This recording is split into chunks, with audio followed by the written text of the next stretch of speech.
Olá, sejam todos bem-vindos ao Em Busca de Sentido. Quem é vivo sempre aparece, não é mesmo? E hoje eu começo esse vídeo com um trecho muito interessante aqui deste livrinho, que nada é bem conhecido e falado aqui no BookTube, certo? Que é a Odisseia do Homero. Este é um livro que eu me desafiei para ler este ano. E a minha edição é esta aqui da Penguin, que é um poema em verso, né? Aqui descrito. Tem um trecho aqui no canto 1 que diz o seguinte: pois os homens apreciam de preferência o canto que lhes pareça soar mais recente aos ouvidos. Esse é especificamente o verso 350 do canto 1 da Odisseia, né?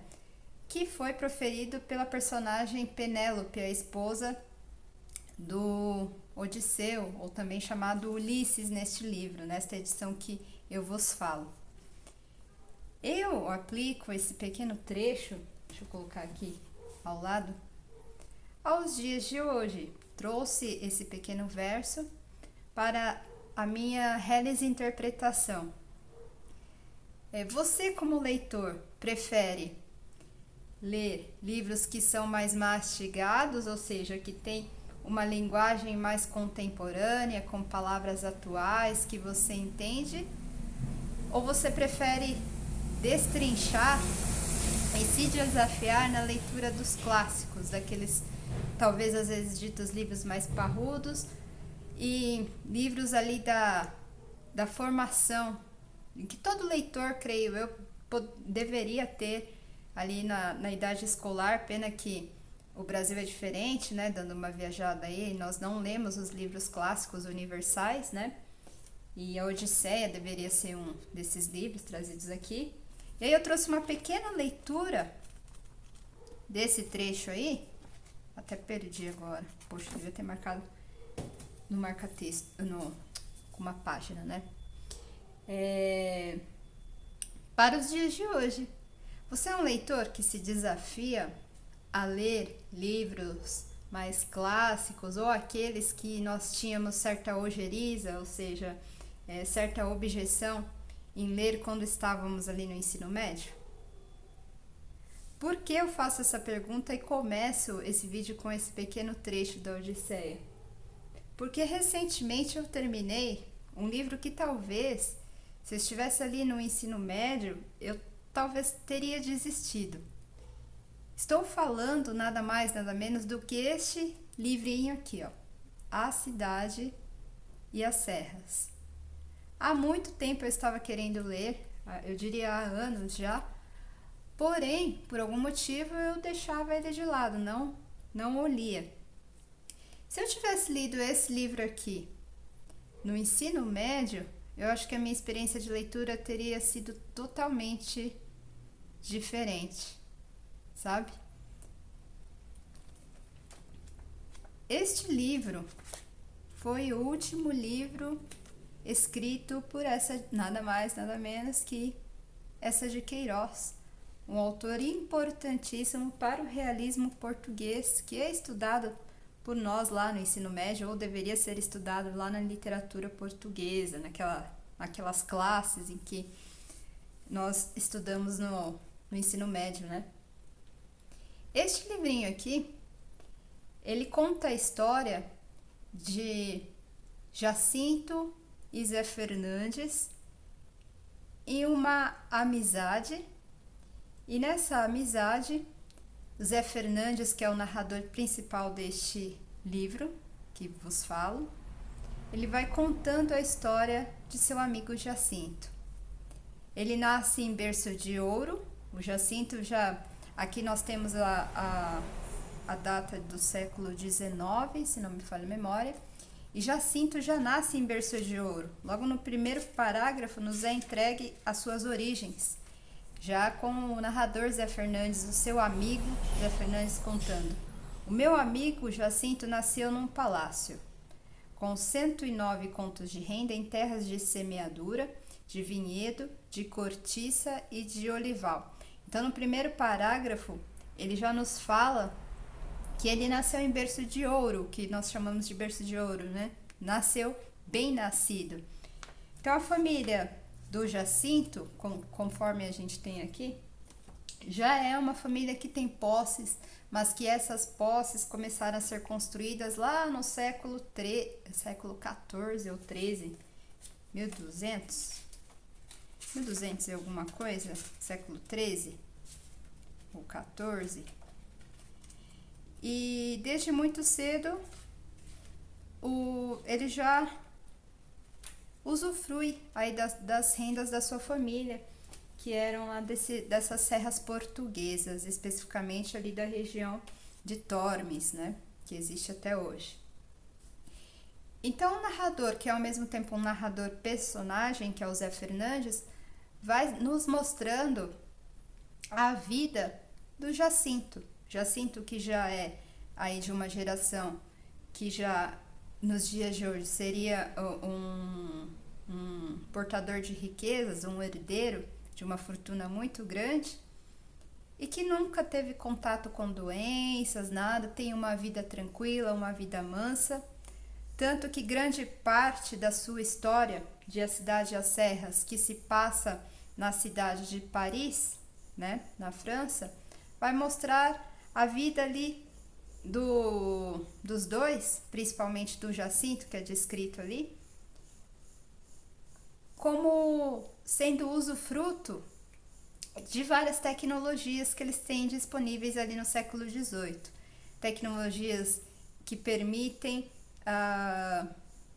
levar uma vida um pouco mais acessível diante do seu dia a dia. Então nos é apresentado ali o telefone, o telégrafo, em outros termos, né, os termos um pouco mais rebuscados da época do século XVIII.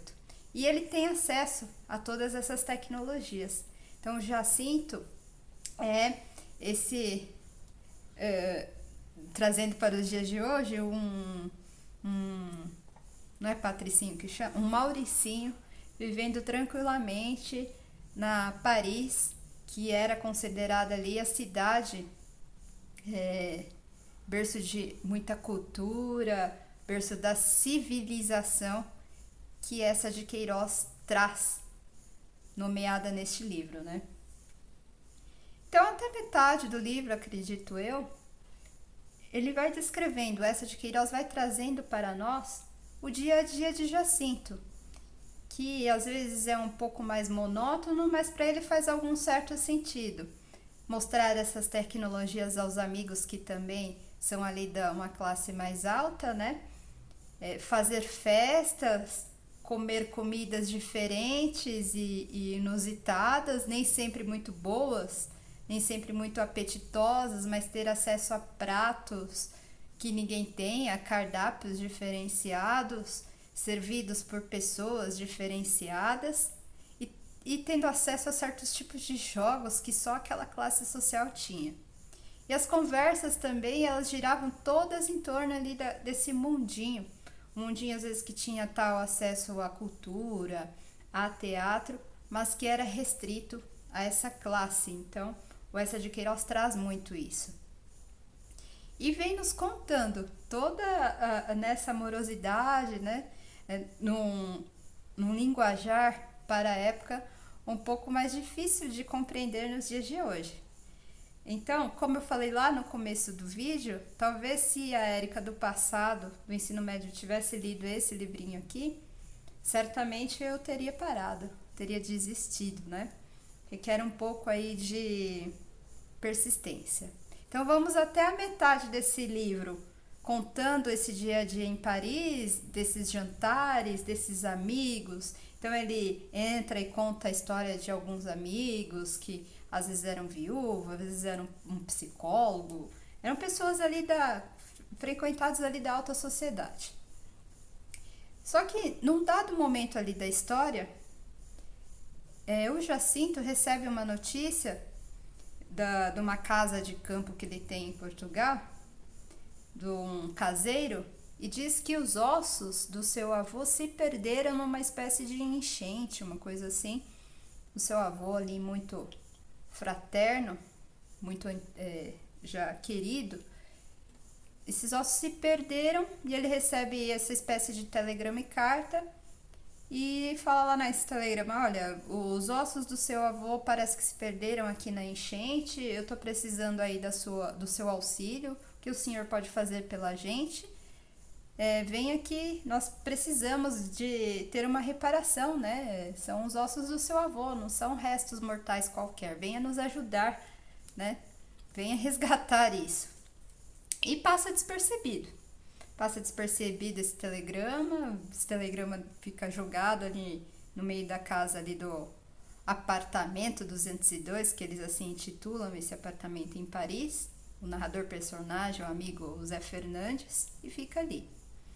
Ele vai vivendo esse dia amoroso, esse dia calmo, esses dias monótonos, né? Eu falo moroso, que é o melhor palavreado que vem aqui para descrever para vocês. Esse dia meio parado, só assim, com essas vidas, com essas atividades. Às vezes ele tem tudo ali listado no que ele vai fazer no dia a dia, segue tudo ali à risca, mas aos poucos ele vai vendo que não é aquilo mais que ele quer fazer, sabe?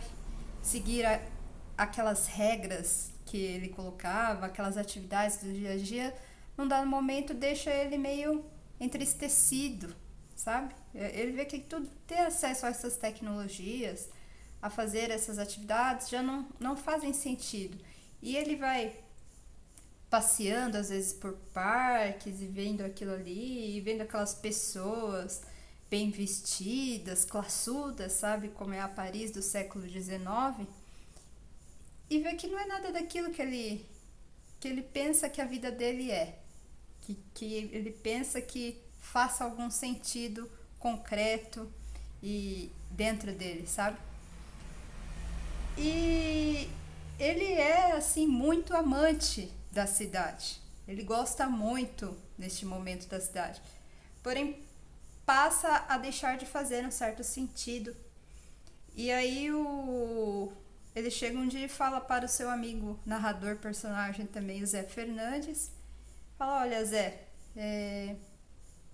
tudo isso que eu tô vivendo aqui, eu acho que não faz mais sentido para mim. Eu acho que eu vou revisitar a Tormes e vou voltar ali para Portugal e vou ver esse negócio dos ossos do meu avô lá. Vou tentar ajudar a resolver ali e ver o que aconteceu. Aí esta quebra, este acontecimento fará todo o sentido diante da história para frente. Neste momento é aquele momento em que você para e pensa: será que eu continuo esse livro ou será que eu paro ele de vez, né? A sorte deste livro da Cidade e as Serras dessa edição específica que eu li é que, dependendo do vocabulário que se traz, vem pequenas notas, né? Então, ele é bem explicativo. Por ter essas notas, me auxiliou bastante na leitura. Talvez se não tivesse essas notas assim de rodapé, eu teria que recorrer o tempo todo ao dicionário. E nem sempre está presente em dicionários assim de língua portuguesa. Eu tive muitas vezes que recorrer ao Google, né, para entender o palavreado. Então, neste dado momento da história, voltando aqui ao que eu estava falando, ele retorna a Portugal. E nesta viagem a Portugal muitas coisas acontecem. Eles vão de trem, né? Param, tem uma parada em Madrid, na Espanha, antes de chegar a Portugal.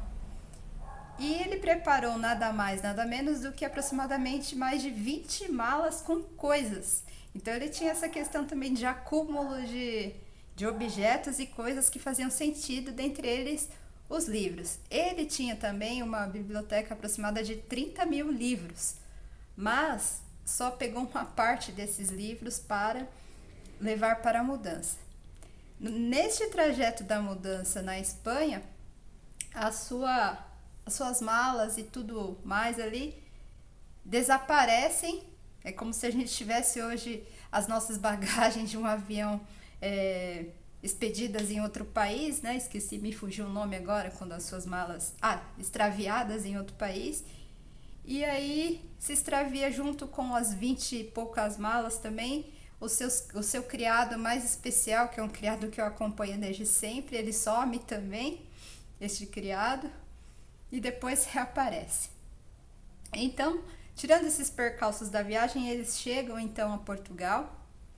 E ao chegar a Portugal, eles chegam nessa fazenda em Tormes, nessa propriedade ali, com tudo largado. Ele achando que já estaria todo pronto ali o terreno dele, com móveis, com coisas que ele já tinha encomendado para que ele pudesse dormir e se aconchegar ali naquela casa de campo. E não tinha nada, tinha pó, tinha muita velharia, caixas velhas ali mesmo. Fala, caramba, o que eu vou fazer aqui agora? Não tem nenhuma cama para dormir, o que eu vou fazer, né? E aí ele acaba se conformando e aceitando ali, parece que dorme ali numa espécie de colchonete, trazendo isso para o dia de hoje, e fica ali naquela casa, vê tudo muito largado, porque o criado desta casa, o caseiro dessa casa, nem sabia que ele ia chegar, porque a resposta do telegrama nem chegou para ele preparar a casa de Portugal para ele. E ele chega nesse ambiente que é totalmente inesperado, sem mala, só com a roupa do corpo. É assim que ele chega em Portugal. Então vejam, ele era um Mauricinho que era acostumado à vida fácil, com suas tecnologias na cidade, e de repente volta ao campo sem nada, sem sequer conseguir trocar as suas cuecas porque está com a roupa apenas do corpo. E sempre com o seu amigo, o Zé Fernandes, o Zezinho, né? Temos então o Jacinto e o Zezinho, essa dupla durante o livro todo. E neste segundo momento do livro, nós vamos acompanhar a transformação do personagem Jacinto. Por que eu digo transformação? Ele até então era um morador de cidade, acompanhado de todas as suas tecnologias e facilidades. E aquele dia a dia do campo, num primeiro momento, para ele é tudo muito estranho, muito ruim, muito chato, porque ele não tem acesso mais a essas tecnologias fáceis. Ele tinha mais de 10 ou 20 escovas só para fazer os seus penteados de cabelo, né? Uma coisa assim meio exagerada. Vencem os seus livros preciosos que ele tinha separado da sua biblioteca de 30 mil livros, livros específicos sobre agricultura, relacionados ao campo, a maquinário, e nada disso vem com ele, vem nu mesmo, né? Sem nada. Chegando ao campo, ele tem esse desafio de vivenciar uma vida sem nada. Como eu falei agora há pouco, o melhor termo que vem, nu. A campo, nu em pelo, praticamente só com a sua roupa do corpo. E aí acompanhamos agora um Jacinto sendo transformado pelo campo. Este homem que até então gostava tanto da cidade passa a vivenciar o cotidiano do campo. Uma vida bem diferente e oposta à que ele vivia ali na cidade. Ao se deparar com o campo, essa de Queiroz traz as descrições das árvores, das serras, dos rios, e isso faz com que você se sinta presente neste ambiente diferente, né? Ao mesmo tempo que é tranquilo este dia a dia no campo e que ele vai vivenciando esse dia a dia, ele vai ganhando um sentido, uma nova existência. Tudo aquilo que não fazia mais sentido, aqueles cacarecos, aqueles acúmulos, acessos à tecnologia na cidade, ele não tinha no campo. E ele vai construindo no campo uma vida que ele até então não tinha acesso e que começa a fazer sentido.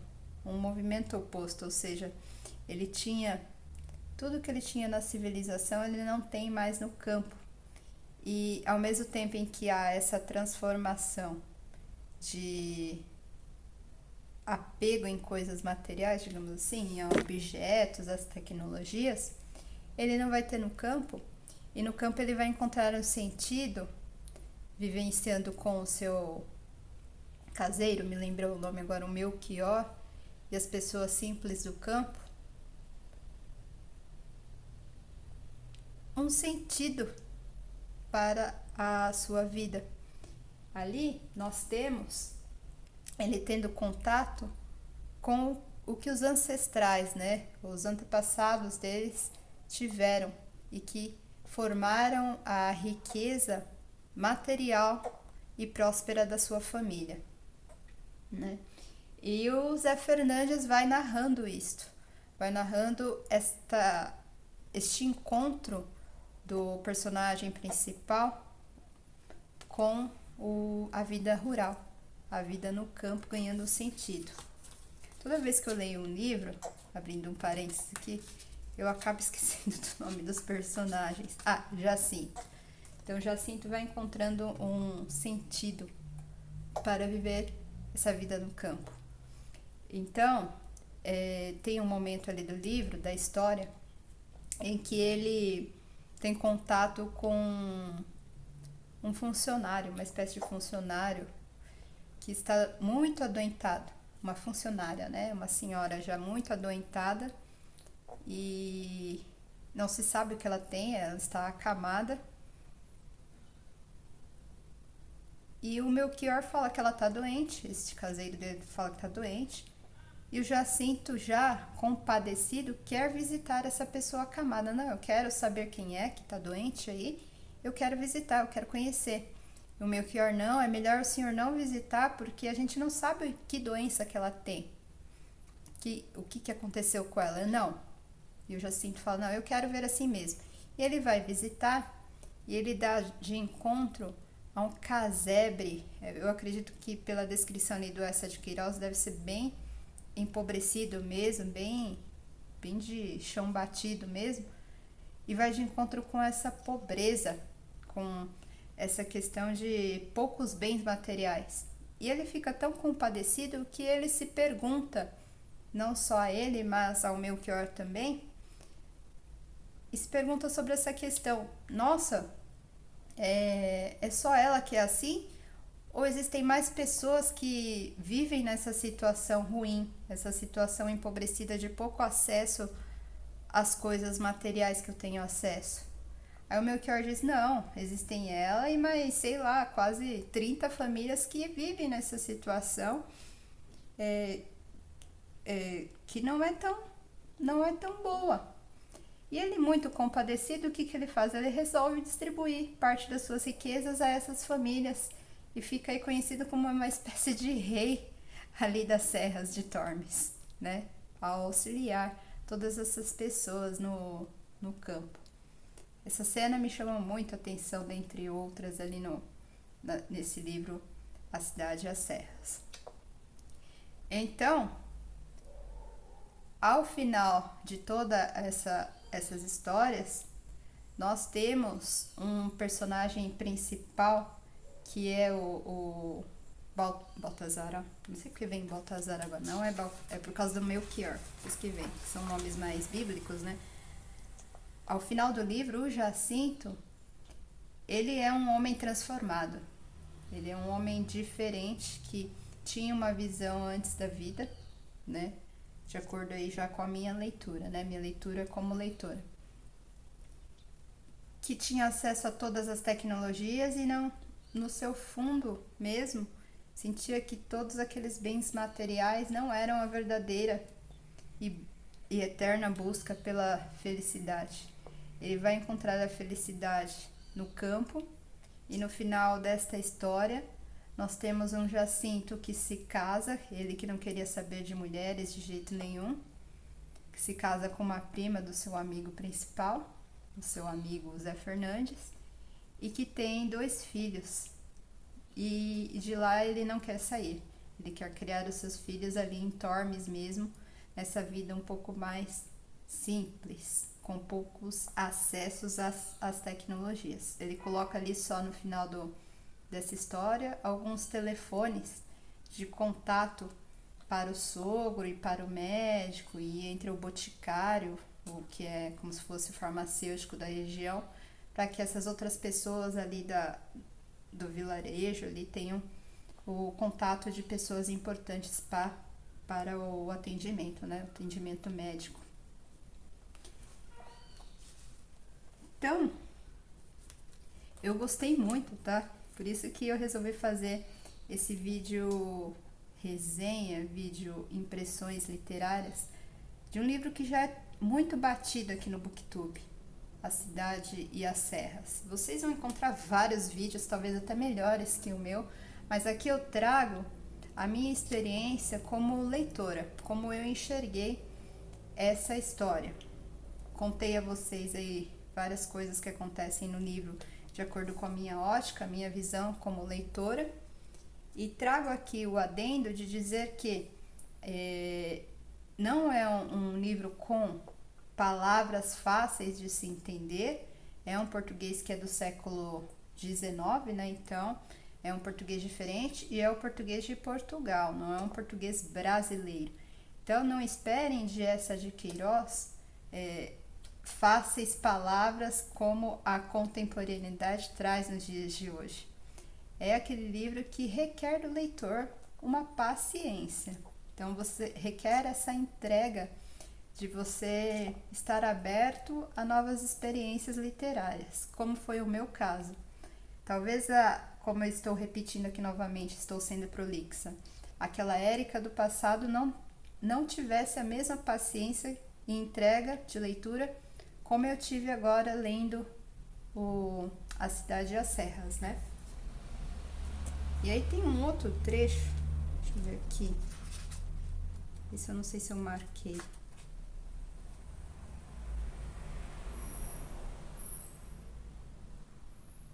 Aqui, ó, que eu queria fechar com vocês. Tem muitos trechos bons aí que eu não consegui marcar muito, porque esse livro, como é de bolso, eu li mais com a Rafinha no colo, para variar, né? E que mostra uma dessas transformações do Jacinto, né? É um trecho assim: a vida é essencialmente vontade e movimento. E naquele pedaço de terra plantado de milho, vai todo um mundo de impulsos, de forças que se revelam e que atingem a sua expressão suprema, que é a forma. Bom, tem vários trechos muito interessantes nesse livrinho que talvez para mim fez diferença.